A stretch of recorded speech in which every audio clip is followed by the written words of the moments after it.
Witchers Valley Sports. Coach talked about the importance of this one to start this game.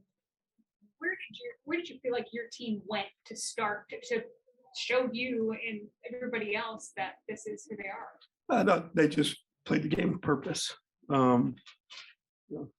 Times this year, we've been in circumstances where we didn't play the game 48 minutes of purpose. Tonight, I thought they did a great job of coming out and setting the tone and playing the game the way we needed to play it, with that sense of purpose and paying attention to the details. So looks like your opponent is about to be officially Brooklyn in Brooklyn. Having just played Brooklyn, what can you take from that game going into, I guess, Monday?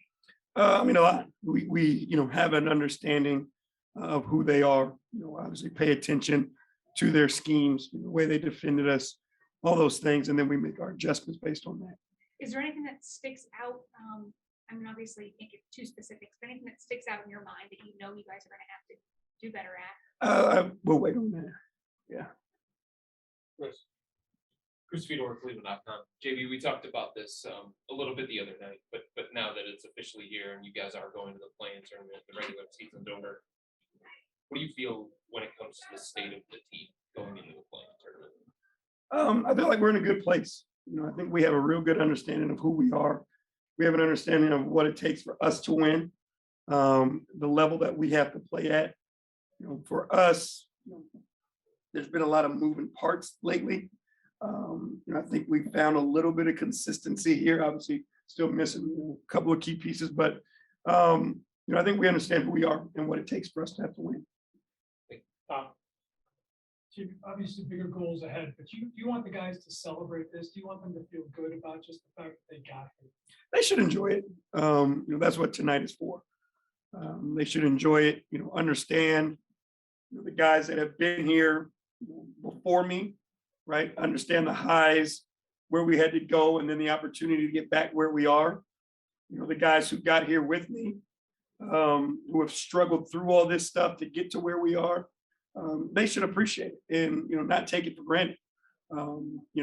These opportunities, and this is what I want our guys to understand, like, they're not promised, they're not guaranteed.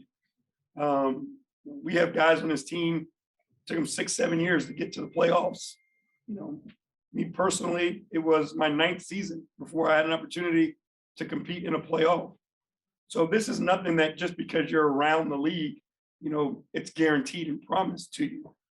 So I want our guys to appreciate it, and I want them to get the taste of it, and that desire to always get back. Counselor Athletic, building off of that, can you use that as motivation going into the playing game, the feeling of ending the season with this win, just playing Brooklyn, like all of those emotions kind of heading into this game? Yeah, it's yes, because we want the positive feeling. We want the idea of how precious the moment is, without making us tight. But we want our guys not to take it for granted and play with that type of spirit where, especially in this play-in, it's one game. And you win one game, you got an opportunity to get to the playoffs, and then get that taste. So we want our guys to feel that and appreciate it. Yeah.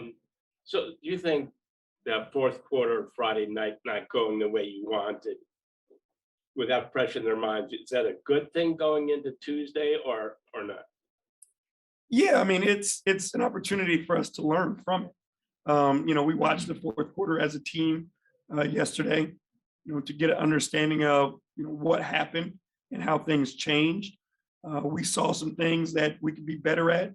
So we have that understanding of what we need to focus on, and how we can improve. Jimmy, you touched on this. How difficult is it to not let that team speed you up? Because you get into that game where KD and Kyrie are going and you feel like you got to match that. And as you said before, where every possession is going to take on another magnitude. How do you avoid getting caught up into that kind of game? You have to maintain your composure, and that's understanding the larger picture and the bigger moment than the one moment you're in. Right? That one small moment makes you feel like you have to press. We've seen this team come back from 15 down, come back from 20 down, to go on and get a win.